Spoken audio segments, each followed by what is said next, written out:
I'm adding my first explosive weapon. These zombies aren't going to stand a chance.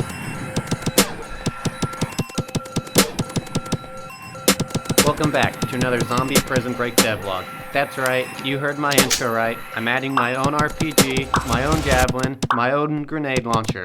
But my twist on it is it's a can shooter. My high-powered weapon will shoot only the best quality Mountain Dews at zombies. It will shoot orange Fantas at such a high power rate that it will explode on immediate impact. The can shooter, which I will end up naming the can ploder, will have Pepsis explode so big it can damage in a radius of 40 times scale. However big that is, I have no clue what a Unreal unit is actually equal to. On top of that, the outside area is now accessible. With all that, let me show you how the process went. If you've watched some other of my weapon adding devlogs, you'll know I'm using a line trace to track where the bullet is going. This isn't going to work for the can ploder because line traces can only go in a straight line. From the beginning, I've always imagined it being similar to the thumper in Modern Warfare 2. With the thumper, you can see the grenade flying through the air, and you have to find the right arc or else it will fall short of your target. You're going to have to start this gun from complete scratch.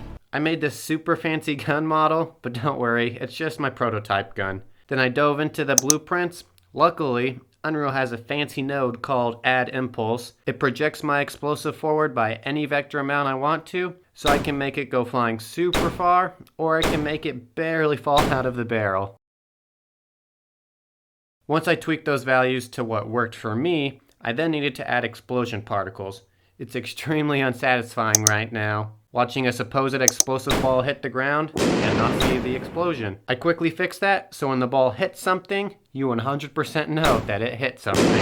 At this point, I just need a gun model and a can model. I started with the can model. It took me approximately 2 whole minutes to model. I exported it from Blender and imported it into Unreal, except it's not good enough for me yet. The issue is that it only shoots Mountain Dew. It needs to shoot a variety of sodas.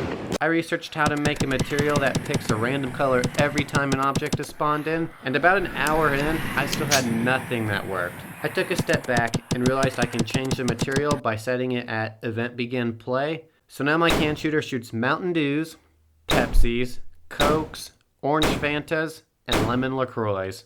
Now it's time to get rid of this placeholder gun. Surprise! Here it is. I didn't record any of the progress while I was making it. It is based off of an AR-15 with the can attachment, and this is actually a real thing. It's how I got this idea. The can floater works great and damages zombies in a 40 times scale radius, and I still have no clue how big that is. It currently takes away 80 damage from zombies, meaning they should die within 2 shots for a while until the late rounds. And it has a super helpful iron sight for you to aim at the sky whenever you're arcing the can to hit the zombies. So moving on, the outside area is playable also now. This area is accessible by destroying the wood planks in the starter area or by opening this door.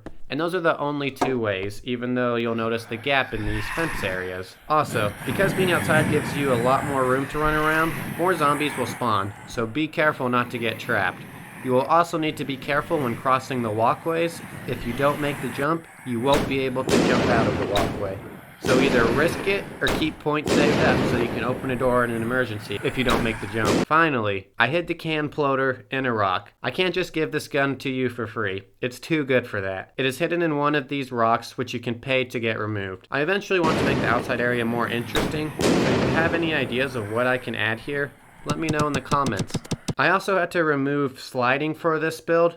I did a terrible job testing my new way of sliding, and it forces you to get to a specific location no matter what's in the way. So if I slide towards a rock, it will move the character around the rock until it hits the destination. I'm not touching the keyboard right now, it's just automatically moving me around the rock. I'll have sliding back in the next build though, so don't worry too much about that. And that's what I was able to get done this week. You can play my game at seanmercer.itch.io. The link is always in the description. Thanks for watching.